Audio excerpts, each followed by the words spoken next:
Hey everyone, welcome to part one of the How to Get Started with Knitting series that I'm going to be running. We have about 4 or 5 parts and just going to take you through all of the basics that you need to get started with knitting. So this is part 1, talking about needles and yarn that you need for knitting. Just if you've never tried it before, then this is going to be the kind of things that you need to know if you are getting started. So the first thing is different types of needles. Now you're probably familiar with knitting needles. If you've seen them before, you've probably seen something that looks like this. There are a couple of different types and a couple of different sizes, so I'll talk you through the basics. So knitting needles basically are something with 2 points, one on each end, one on each needle. And usually if this is a set of straight needles, they've got a blob on the other end, and that usually tells you what size the needle is. So they're made of plastic, wood or metal, so these ones are metal. And the important thing to know about them is the width of them. So these ones are a size 7, and the different sizes then correspond to the thickness. You can knit on needles of any length if you're looking at a pattern and it says you need like size 7 needles. So the sizes work in a couple of different systems. So there's a UK size, a US size and a millimetre size. Obviously millimetres are universally millimetres. I've got one, yeah. So these ones are 4mm, which is the size I quite like to work in. And that is a UK size 8 and a US size 6. So if you're looking at patterns and you're looking at them online, have a little bit of a look and a little bit of a snoop around in that like bloggy part where they say, oh, and I was just grabbing apples on my way home from Oregon, and then you go, okay, it's a US pattern, so it'll probably have a US size, so make sure you're working on that to get everything that you're making the right size. If it's a blanket, it doesn't matter. If it's a jumper, you might end up with it too big or too small, based on the measurements that they give you. So these, like I said, are straight needles. You get a couple of different types of needles as well. You can sort of use any. So straight needles made of metal, 4mm, size 7 UK size, and you can look up charts online to convert the different ones.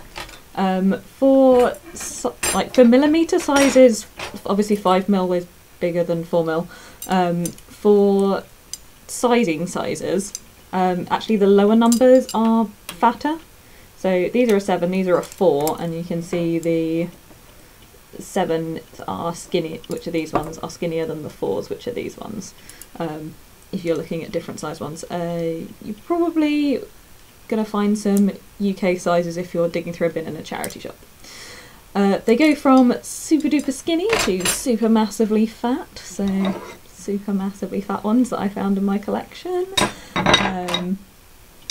And the other types of needles that you can get as well are double pointed needles. So like these. These are used for things like necklines of jumpers, I think use them sometimes. They're also known as a cable needle, if you do that. And a cable is like when you have the jumpers and they have like a lumpy bit down them that looks kind of like a braid. That's a cable, or like it looks like a plait in the knitting. So these are used for that. Cable's quite complicated, don't worry about doing them on your first project. And it's also for sock knitting, which is also hideously complicated, so you'd have like 4 of them and then you kind of knit round them. Knitting socks is its own little specialism, so just forget about that as your first projects. You also get circular needles, so these are some circular needles. They've got like a Scooby-Doo plastic bit on the middle, and then they can either be like wood, metal or plastic. So these ones are wood, they're bamboo, I bought them online. It's got the size printed on, so these ones are all in millimetres. This is a 7mm. We've got some really skinny ones here, which are 2.25mm. It's written on as well, but it's just that the print's really super duper small. And these are used for if you want to knit a tube. You can also use them like straight needles. They're quite good for if you want to fold up a project. So if you're knitting like a scarf or something, and you can put it in your bag, it kind of folds up a little bit smaller with the ball of wool on the work than something like these, which don't fold at all. But they are really good for doing things like tubes. So that might be if you were making a jumper, because you tend to make those. You make everything kind of from the bottom up. And if you're making a jumper, it means you can do like the back and the front at the same time, and then just split it when you get to the arms. Or you can also do hats and sleeves of jumpers, and what else comes in a tube? Sometimes you can make tube scarves, or like a giant tube and make a cowl. So that's what the circular needles are for. So if you are just getting started, get yourself a nice cheap set of straight needles, or get a set of circular needles online, really cheap ones like these. It's something like £7 for the set on Amazon. When you got your needles, you're going to need some yarns. This is where my yarn pile is, to explain why I leant over that way. So with yarn, you've got two things to consider, and that is the fibre types of the material, and that comes across in kind of two basic categories. That is kind of the acrylic and synthetic, and the natural fibre. So synthetic would be kind of nylon-y, it's just called acrylic generally. And the other one, like the natural fibres, would be things like wool or mohair, which is goat fur, and you can also get ones that are mixed. The other thing you need to consider is the thickness of the yarn. So it can either be kind of something really skinny or something really fat. So this is a 4-ply. So this is a really skinny yarn. I'll try and get a little bit up. That's the end. So this is a really skinny little bit of yarn, so that's 4-ply.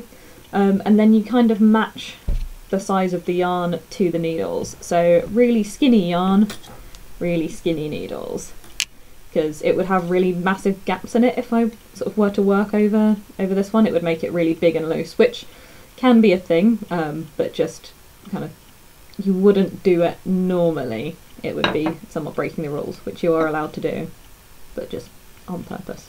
So if you've got a yarn that looks like this, don't use a needle that looks like this, unless you want it to come out really weird. So that's a 4-ply. This is a double knit. It's just a size I quite like working with, so that's a little bit fatter. I find it to be kind of quite soft and pretty good for kind of, it's a pretty general one. This is my favourite type of yarn to use. And then here is a chunky, so this one's a little bit fatter again. 2 strands. So we've got our chunky, our double knit, and our 4-ply. You can kind of see the differences there between the different thicknesses. You can also get some really weird yarn, like this fabric yarn, which my friend gave me, and it's kind of like fat tape stuff. Or if you wanted to do the kind of t-shirt yarn where you like cut up a t-shirt, it's like super duper chunky, so that would be the kind of thing that you would probably knit on these. If you find that you've got a whole load of really skinny yarn available to you, or that's kind of what you find in a charity shop and you think it's a nice colour or whatever, you can also like layer up. So if I had 2 balls of this, then which I do, but it's not down here, I could put the 2 strands next to each other and it would make a fatter one, and then it would knit like a thicker one, and you can do that with any of them. And then if you size up the needles, you'll get the same sort of drape to it. If you don't size up the needles and you run the same, like 2 threads instead of 1, then you'll end up with a much stiffer bit of fabric, which can be good for some things and not great for others.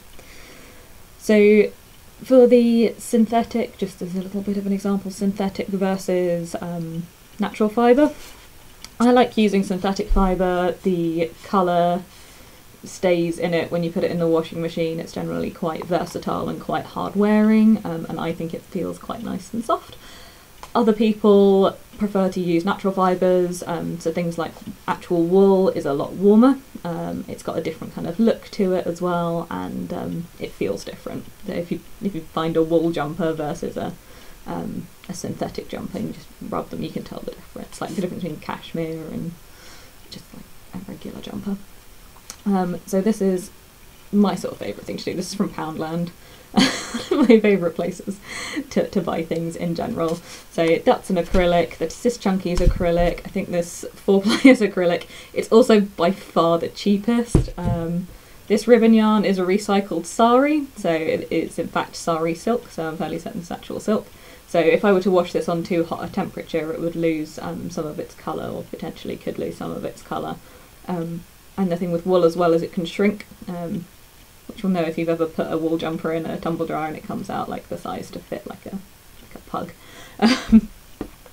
This is mohair. I've ended up with a whole load of this in my stash from just saying like, sure, I'll take whatever yarn that your mum left behind, that's fine. So this is kind of fluffy. Natural fibres as well, good for felting, so usually if I do stuff with mohair then I felt it. So you knit something and then I put it in the washing machine on a hot wash and it shrinks down and kind of goes all fuzzy and like felt.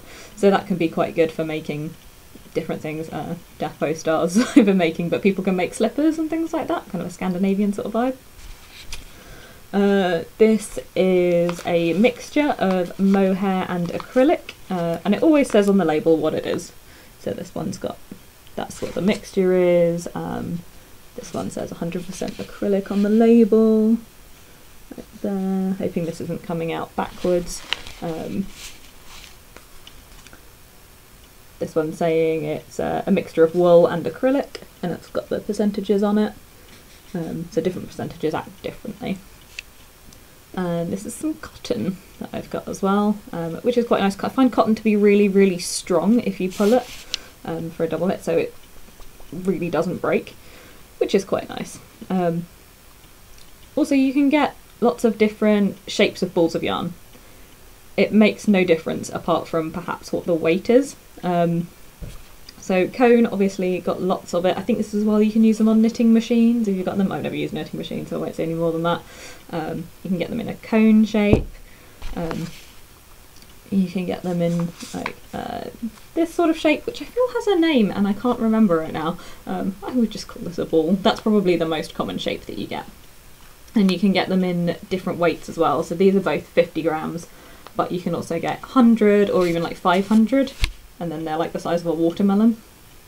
That's a 50 gram as well, so that's a little bit more of like a round one. And then you also get yarn cakes, which are fun.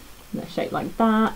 And then this is a hank as well, so I don't ever really see anything like purchased as a hank. With the exception of this one, because I think this is new. I don't think my friend hanked it up, but it's just another shape that they can come in. It makes no difference. You can knit them all the same, it doesn't matter, unless maybe if you're using a knitting machine. So your day dot shopping purchase I would recommend to someone that's been there for a while. Some 4mm needles, available from Poundland, Amazon, every haberdashery in the world, and some double knit acrylic, and that is going to get you going with your first project, no problem. So I hope this has been helpful. If you've got any questions, I guess post them in the comments. I've not done any YouTube videos before, so who knows how attentive I will be to those comments. But yeah, see you later guys.